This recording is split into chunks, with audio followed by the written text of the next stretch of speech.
Okay, I'm going to go ahead and do a quick walkthrough of the outliers activity from class. So if you missed it, you can have a rough idea. You can type in this tiny URL and it will bring up this applet. And what they ask us to do is to add data points in the lower left corner. So add 10 points in the lower left corner so that the correlation is about 0.50. So this is the lower left corner on this square. For right now, I know we're going to pretend this is the y-axis and this is the x-axis. So let's go ahead and just start. And we're trying to get a correlation of 0.5. So my correlation is quite small. Oh, that's not bad. And you can just kind of move the points in or out to make the correlation stronger. Like this is probably just a little too much. Come on. Oh, I don't want it. I'm making it too strong. I need to weaken it to 0.5. That's a problem. So you can click and drag these. If you don't like the point, you can click it and it'll disappear. So we're really close to 0.5. I don't have to be perfect. That's too strong. Okay, there we go.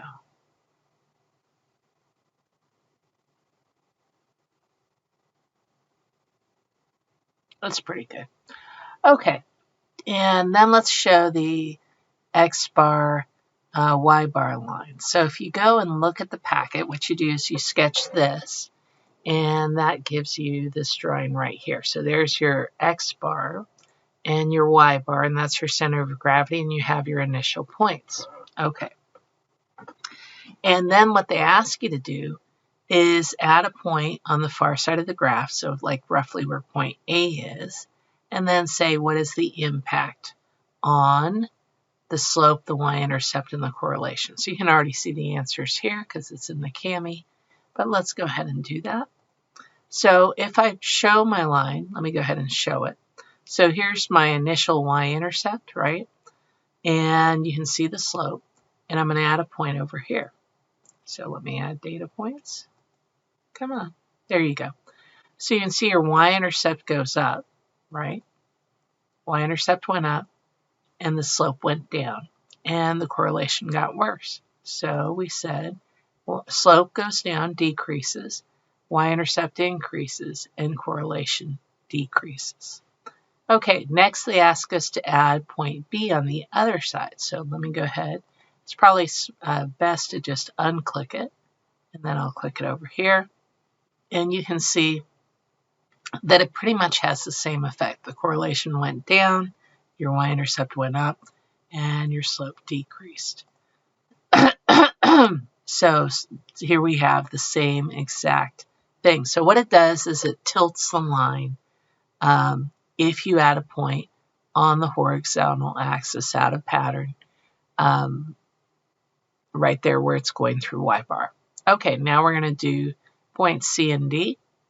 So we'll start with points. Let me take this point off. So point C, I already kind of had one down here. Come on, there you go, right there. So what happened with that point?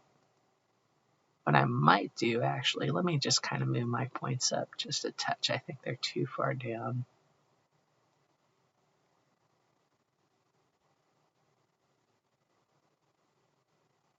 So I'm making a new graph. Just ignore it for a second, just so I can get this down here.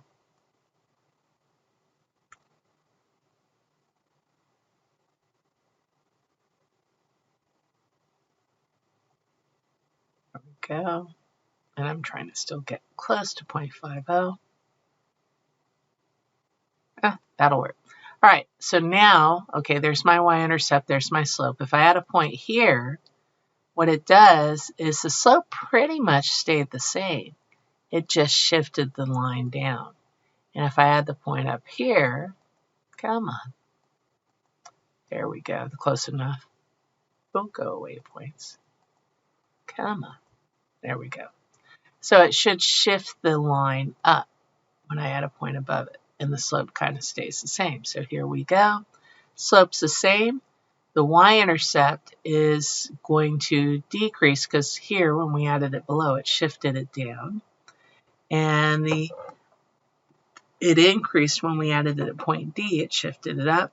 And the correlation in both cases decreases. So see, it's 0.28 instead of almost 0.5. Here, if I can add it in, it's 0.35 instead of almost 0.5. Okay, so which outliers had the greatest impact on the least squares regression line, vertical or horizontal? So the horizontal outliers had much more leverage. It affected both the slope and the y-intercept, and whereas the vertical outliers tended to just shift the line. Remember, outliers are out of pattern and they have large residuals. So let me show you what I mean by that.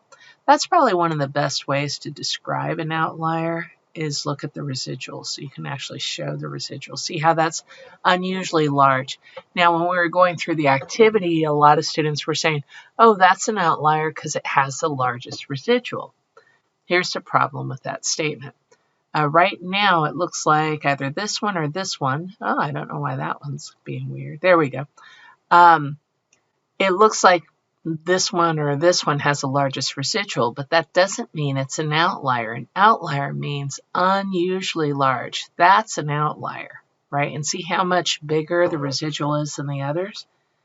Here's another outlier.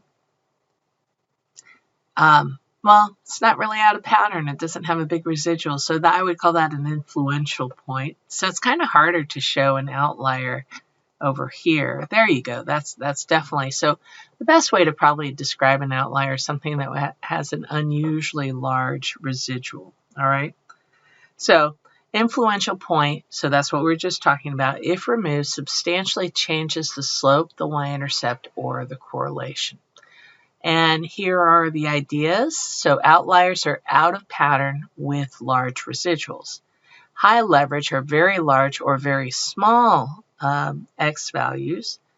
And influential, if removed, big changes to slope and y-intercept. So horizontal outliers tilt the line, vertical outliers shift line up or down. And a good least squares regression line has a low standard deviation of residuals and a very high r-squared, close to 1. And these are two formulas which I highlighted earlier when you did problem 4 in your reflection. We had to use both of these formulas. So two of the big ideas is that there's a relationship. You can actually calculate slope if you know correlation and standard deviation of the y coordinates and standard deviation of the x coordinates. And also that the line has to go through the center of gravity, which is x bar comma y bar. So you see this point here where your least squares regression line will always go through that point. Okay, so just a quick check for understanding. You've probably heard the saying, practice makes perfect, but does practice also help you complete a task faster? A study was conducted to find out. A random sample of 15 high school students were taught how to solve a Rubik's Cube. Then they were randomly assigned a number of times to practice this new skill. After they completed their assigned number of practices, they were timed solving the Rubik's Cube. Here's a scatter plot of the results along with the least squares regression line. Describe the influence the student who was assigned to practice the following steps to solve a Rubik's Cube 14 times has on the equation of the least squares regression line. So the kid who did 14 is up here, all right? And it's basically a large outlier. There's a large residual. If I were to draw the residuals here, let me go ahead and draw them in. And I'm going to color the residuals blue. Oh, yeah, that's fine. So it's basically a vertical line right there. See, that's the residual, tiny residual. This one's pretty decent, actually. That one has no residual, tiny, tiny. So it's always the vertical distance. If the point is above the line, the residual is positive. If the point is below the line, the residual is negative. Remember, you always take the actual data point, the y value, the actual y value minus the predicted y value, and that gives you the residual. So this one has the biggest residual, and it's definitely out of pattern, so that makes it an outlier, okay?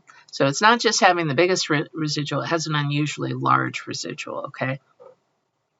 So what does this line do? It tilts it, and it's going to make the slope less negative. So the slope might look something like, let me do a different color. We'll do pink. So it might actually tilt the line so it goes more like that if we drew that in. Okay, so I'm going to take that off for a second. And then if we look here, what is the next part? What effect does it have on the standard deviation of the residuals? Well, you can see it has a very large residual, so the standard deviation is going to increase. And then R squared is the percent of explained variation, which is linked to R, correlation. And both R and R squared would go down. It wouldn't be as well explained. Finally, the mean and standard deviation of the number of practices are 8 for X, with a standard deviation of 4.47, and Y bar is 7.71, and S of Y is 1.2 minutes. The correlation is negative 7.93. Find the equation of the least squares regression line for predicting time to solve the Rubik's Cube for the number of practices. So this is the formula. So we're solving for B, so we plug in the correlation right there. There's the standard deviation of Y, there's the standard deviation of X, and this formula is in your math chart. So it will always be available to you to look up whether you're taking a test with me or the AP exam. So we solve that and we find the slope is negative 0.213. But that's only found the slope, and we need slope and a y-intercept. So if you substitute in this point X bar, Y bar into the equation, then you can solve for the y-intercept. So this is already rearranged, but if I were doing it myself, I might say, okay, we know y bar, well, the original equation is like y equals, I'm going to just say mx plus b because we're very familiar with that with algebra. And then I would plug in the 7.71 equals, and then we have the negative 0.213, and we know the x bar is 8 plus b. Actually, I guess I should say y-intercept. Let's just call this y-intercept because there's another b we just had, and this is really b. So let me use the same notation so we match our formula chart. All right, so that is how we go from here to there, right? And then we can go to there. And then you can solve and then resubstitute in. And your predicted time, we solve this, we get a y-intercept of 9.414. So predicted time equals 9.414 minus the 0.213 times the number of practices. And that's it for the activity and that check for understanding.